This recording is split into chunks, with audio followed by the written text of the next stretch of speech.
शिवदासपुरा थाना इलाके के जगतपुरा जीवन रेखा चौराहे स्थित टेक मॉल में शेरन्स ग्लैम सैलून की मालिक के साथ सोमवार मॉल प्रबंधन ने बदसलूकी की। इस संबंध में पीड़ित की ओर से शिवदासपुरा थाने में शिकायत दर्ज करवाई गई है। फिलहाल पुलिस ने मामला दर्ज कर जांच में जुटी है। सैलून मालिक सपना कछावा ने प्रेस से बताया कि मॉल प्रबंधन कर्मवीर यादव और हुक्म सिंह आदि ने उसके साथ मारपीट की और सैलून की स्टैंडी गिरा दी। इसके साथ ही बैनर फाड़ दिए, साथ ही गाली गलौज करते हुए धमकी के लहजे में दुकान खाली कराने की बात कही। सपना कछावा मेरा नाम है, शेरन्स ग्लैम मेरे सैलून का नाम है। आर्टेक कैपिटल हाइट में मेरा सैलून है। एक्चुअल में काफ़ी टाइम से हमें ब्रांडिंग्स वगैरह सब लगाने का मॉल वालों ने परमिशन दे रखी थी। जब 2 साल से हम सैलून में मैं हूँ यहाँ पे, 2 साल से मेरी ब्रांडिंग लगी हुई है। सडनली एक दिन 2 तारीख को मुझे आके बोला जाता है ब्रांडिंग हटा दो। हम कारण पूछते हैं तो कारण नहीं दिया जाता है, धमकी दी जाती है करण सिंह यादव की तरफ से कि बोर्ड हटाने पड़ेंगे। क्यों हटाने पड़ेंगे नहीं बता के रोज़ मेरे बोर्ड को हटाते हैं, फेंक देते हैं। मैं रोज़ लगाती हूँ, बोलती हूँ पहले सारे बोर्ड हटवा दीजिए, मैं अपने बोर्ड हटा दूँगी। नहीं सुनते हैं। आज सुबह सुबह आते हैं हुकुम सिंह गुज्जर जो सिक्योरिटी इंचार्ज है, मेरे बोर्ड को हटाते हैं। मैं उनको बार बार बोलती हूँ मेरे बोर्ड से दूर रहिए, दूर हो जाइए। मैंने बार बार उनको पुश किया अपने बोर्ड को नहीं हाथ लगाने के लिए। बार बार उन्होंने मेरे बोर्ड को उठाया फेंका। उसके बाद उन्होंने मुझे हार्म किया, मुझे चोट लगाई है काफ़ी हद तक। मेरे हाथ को अपने मुंह में लेके काट लिया और उसके बाद मुझे काफ़ी गाली गलौज करी और मेरे ही सैलून को खाली कराने की मुझे धमकी दे के गए। ये सारी चीज़ें जितने भी हो रही है ये एमडी सर की नज़रों में हो रही है, जो उनका नाम राजेश यादव है और ये निखिल यादव है। निखिल यादव यहाँ के डायरेक्टर मैनेजर हैं। इनकी सारी चीज़ें इनकी सामने और इनकी नज़रों के सामने हो रही है। आप ही के बोर्ड को बोल रहे हैं और सब बोल ये बोल रहे हैं कि इस मॉल के सारे बोर्ड हटने चाहिए। तो मैंने भी यही बोला ठीक है, मेरे सारे बोर्ड हटेंगे तो हम भी हटा लेंगे। बट इन्होंने अभी तक सिर्फ मेरे ही बोर्ड के पीछे पड़े हुए हैं। सामने की लाइन के बोर्ड हटा दिए लेकिन बिल्डिंग के सारे बोर्ड अभी भी एज इट इज़ लगे हुए हैं। एक भी बोर्ड को ये हाथ नहीं लगा रहे हैं। सिर्फ मेरे बोर्ड को उठाते हैं तो उठा के फेंक देते हैं। बिल्डिंग के किसी भी एक बोर्ड को हाथ नहीं लगाते हैं। एज इट इज़ बोर्ड वैसे के वैसे लगे हुए हैं। तो आपको महिला होते हुए मारपीट की उन्होंने? महिला होते हुए बार बार मैंने मना किया कि आप लेडीज से ऐसे बात ना करिए, फिर भी उन्होंने मुझसे मारपीट की। जब तो मेरी कोई रिपोर्ट दर्ज कराने मैं शिवदासपुरा गई तो वहाँ पे उन लोगों ने मेरी रिपोर्ट दर्ज नहीं करके मुझे परिवाद में डाल के एक रिपोर्ट दे दी है। और आपकी अगली जो चवाई उनका कौन है, क्या है सॉरी हुक्म सिंह गुज्जर है, सिक्योरिटी इंचार्ज है वो यहाँ पे। उनको ही बोला था बोर्ड के हाथ मत लगा और उन्होंने मेरी उंगली को हार्म किया। मेरे सेल्फ डिफेंस में मैंने फिर उनको पुश किया और मेरा स्टाफ हमें बचाने के लिए मुझे आया। ये कोई सीसीटीवी कैमरे में रिकॉर्ड है कि उन्होंने मुझे हार्म करने के बाद मैंने उन पे सेल्फ में हाथ उठाया, लेकिन मेरा हाथ उठाया नहीं। उससे पहले मेरे बच्चों ने, स्टाफ के बच्चों ने आके उनको पकड़ा कि आप मेरे मैडम पे क्यों हाथ उठा रहे हो। तो मॉल में ये समस्याएं कब से हैं? ये समस्याएं सर हम तो 2 साल से देखते हुए आ रहे हैं। इसका कोई समाधान नहीं है।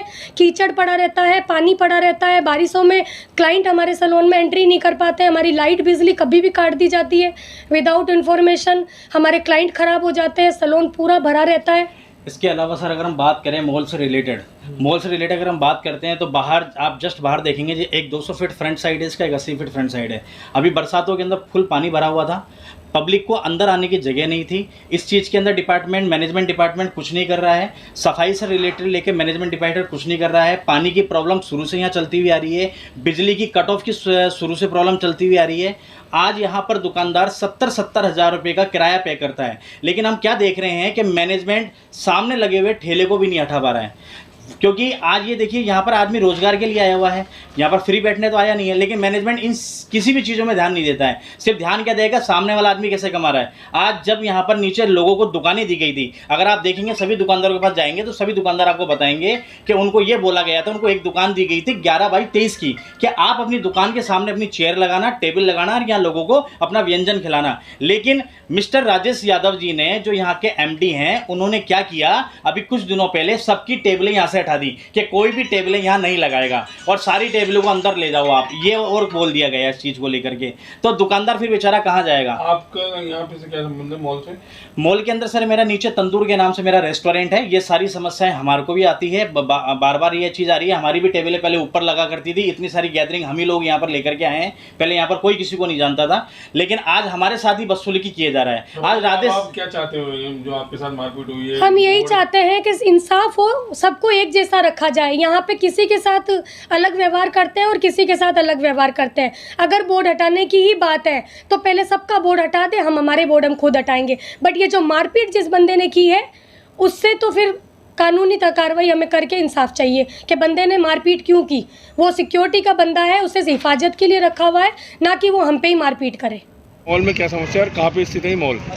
देखो ये तो स्थित तो अपने जगतपुरा में है, अक्षय पात्र के आगे जो जीवन रेखा चौराहा है ना, स्थित है। समस्या तो देखो मैनेजमेंट से काफ़ी है। जैसे आपका फैसिलिटीज़ को देख के देख लो, आपकी वॉशरूम देख लो, आप कोई बिल्डिंग का एक वॉशरूम है वो भी ऐसा रहता है कि मतलब आप अगर बच्चे आ जाएँ, बड़े बूढ़े आ जाएँ, वही ले जा नहीं सकते उनको वहाँ पे, ऐसी हालत है वहाँ पे। इनको फ़ोटो खींचने के लिए हमें खुद को शर्म आ जाए, वहाँ पे फ़ोटो खींच के खड़े होकर खींचने लग जाए ना कि भेजने के लिए। इसके अलावा आप सिक्योरिटी की बात करते हो, आज जो इंसिडेंट हुआ है, सिक्योरिटी हेड ही जब ऐसा इंसिडेंट कर रहा है यहाँ के मॉल के लोगों के साथ, तो हम दूसरों से तो छोड़ो, हम खुद कैसे प्रोटेक्ट होंगे जब आप ये बताओ ना।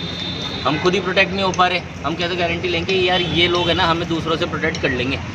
हो ही नहीं सकता। यहाँ तो ये हो गया कि साले ये खुद ही मारपीट पे आ गए हमसे। जब मारपीट पे ही आ जाएंगे तो फिर तो कोई देखो चारा ही नहीं है फिर तो। आपका नाम कौन सा, यहाँ पे कोई शॉप है आपकी? हाँ, मेरा नाम सुमित है और RCC कैफे से हूँ मैं। अच्छा। बाकी और भी लोग हैं यहाँ, समस्या तो सभी लोगों को परेशानी है सर। सबसे पहले तो आज ये बोलते हैं हम मैनेजमेंट का इतना बड़ा पार्ट इशू कर रहे हैं, अपने जो बोर्ड हैं उनको हटवा रहे हैं। सबसे पहले सर आप उन चीज़ों को उठाओ जो वहाँ पर ठेले लगे हुए हैं। आज यहाँ दुकानदार इतने भी बेचारे छोटे छोटे दुकानदार जो कैफ़े खोल के बैठे हुए हैं, जिनकी जो रेंट है 70-70 हज़ार रुपये रेंट है, कम से कम 10-10, 15-15 हज़ार रुपये उनका इलेक्ट्रिसिटी बिल आता है। वो बेचारे इन ठेले वाले के सामने कैसे सर्वाइव करेंगे? मैनेजमेंट डिपार्टमेंट इस चीज़ को तो देखता नहीं कि आपका भी रेस्टोरेंट है? हाँ, मेरा नीचे रेस्टोरेंट है तंदूर के नाम से। क्या नाम है आपका? मेरा बंटी सिंह नाम है। अच्छा, आज जो महिला के साथ यहाँ पे सैलून वाले के साथ इंसिडेंट हुआ उसमें क्या कहेंगे आप? सर ये बहुत ही किन्होंने किया? उन्हीं मैनेजमेंट लोगों ने? सर देखिए मेरी बात सुनिए, इसमें करने वाले तो सामने जो प्रस्तुत हुए हैं उसका नाम तो हुकुम सिंह है, या इसके अलावा जो यादव जी हैं, करमवीर यादव जी हैं, लेकिन पीछे करवाने वाले मिस्टर राजेश यादव जी जो यहाँ के MD हैं और मिस्टर निखिल यादव जी जो यहाँ के डायरेक्टर हैं। करवाने वाले सर पीछे बैठे हुए हैं, कुछ वो कर रहे हैं वहाँ से कि तुम आगे जाओ, कहते हैं ना कि उसमें बुम्बे में हाथ दो और पीछे से हम देख रहे हैं। तो वो सिस्टम चल रहा है सर यहाँ पर, सारा का सारा सिस्टम इन्होंने ख़राब कर रखा है। बस यही चीज़ें यहाँ पर मैनेजमेंट का कोई भी सर देख रेख नहीं। आप क्या कहना चाहेंगे? पहले भी क्या है, हम लोगों ने पॉइंट आउट करी थी इनसे, आज से 3 महीने पहले नगर निगम वाले यहाँ कार्रवाई करके गए थे बोर्ड्स की। अच्छा। तब इनको हमने पॉइंट आउट किया था कि जब बाहर ये ठेले वाले हैं आप उनका एक्शन क्यों नहीं लेते हो। तब हम बात करने गए थे हम सब, तब उन्होंने हमसे बदतमीजी से बात करी थी कि हम कोई उसकी जिम्मेवार नहीं है, उनसे कोई कार्रवाई नहीं कर सकते। और फिर जब हमारा पॉइंट आता है वापस से कि हम लोग एडवर्टाइजमेंट करें इस मॉल के अंदर, तो ये हम पे हाथ पैर उठाते हैं। आपके क्या शॉप है यहाँ पे? RCC कैफे रेस्टोरेंट हम दोनों। देखो बेसिकली क्या है, 3 महीने पहले भी बातचीत हुई है, ऐसा नहीं कि बात नहीं होती, बात होती है, पहले भी हुई थी। बात में एक समाधान निकला था, हम जब हमारे यहाँ से नगर निगम वाले बोर्ड ले गए थे, और भी लोगों का ले जा सकते थे, बट हमारा ही तोड़ के ले गए। ठीक है, कोई दिक्कत नहीं है, जो भी था लेकिन उसमें नियम कायदे हैं ना, नियम कायदे से ले गए होंगे, कोई उसमें कोई दिक्कत नहीं है। ठीक है ना, उसके लिए हमने कहा था हमें बस एक मॉल से सपोर्ट चाहिए, क्योंकि यार हम यहाँ पे आके अपनी दुकान खोल रहे हैं, अपनी जगह पे नहीं खोल रहे हैं। अगर अपनी जगह पे खोल रहे होते तो सारी चीज़ें हम ले लेते यार। हम मॉल में आके किराया देके दुकान खोल रहे हैं तो थोड़ा जिम्मेदारी तो मॉल की भी रहेगी ना। उन्होंने मेरे को ये बोला कि एक आपके साथ बंदा जाएगा कल या 2-3 दिन में आने वाले, वो आज तक है ना, वो आज तक 3 महीने हो गए, वो बंदे को मैं 4 बार तो आगे से खुद बोल चुका हूँ चलें क्या, हाँ कल चलते हैं, परसों चलते हैं। अब क्या होता है फिर देखो, जब सामने वाला ही राजी नहीं है ना, तो मोनोटोनस सा हो जाता है कि फिर है ना, इच्छा नहीं करती बोलने की बार बार, फिर अपनी लड़ाई फिर आदमी खुद ही लड़ ले तो ज़्यादा बेहतर है। क्या चाहते हो अंत में बताओ? अंत में ये चाहते हैं कि भाई देखो, एक तो है ना हमारी जो चीज़ें है ना, हमसे आके बात करके सारी चीज़ें करें, और ये जो हुआ है ना इसका एक्सप्लेनेशन देके जाए। ये क्या है, ये रेस्पॉन्सिबिलिटी लेनी पड़ेगी भाई, ऐसी चीज़ों की। ये जो आप कर रहे हो दादागिरी, ये तो कल को चल के 10 लौंडे आएंगे हमें मार जाएंगे, उसकी जिम्मेदारी भी कौन होगी? कोई नहीं होगा, क्योंकि ये तो कह देंगे भाई हम तो यहाँ हैं। जब सिक्योरिटी ऐसा काम कर रही है तो हमें क्या बचाएंगे? मुझे हार्म करने के बाद धमकी भी दी गई है कि आपसे आपकी दुकान खाली कराई जाएगी। बताओ, ये भी धमकी दी गई है मुझे। ये तो सिक्योरिटी है, ये सप्रेस करने वाली चीज़ हो गई ना ये। Thank you.